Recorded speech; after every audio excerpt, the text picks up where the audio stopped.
Ang grasya hindi kusang dumadating. Kailangan kumilos ka rin. Ultimo magsasaka natin. Nagbubungkal muna ng lupa bago makapagtanim. Ibig mo sabihin, pati magsasaka natin naninira ng kalikasan. Hunghang, kailangan nila yan para sa kanilang kabuhayan. Pasalamat ka sa mga yan, sila gumagawa ng paraan para magkakanin ka lang. Kundi sila nagbungkal ng lupa, kundi sila nagtanim ng punla, kung walang palay na makuha, kakain mo ba yung lupa?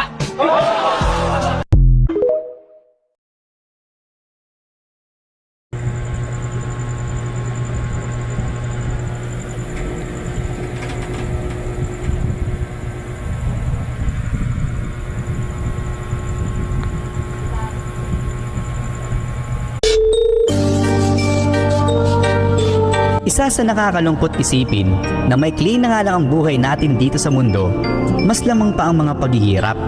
Minsan ka na lang magiging masaya, hindi mo pa alam kung kailan ulit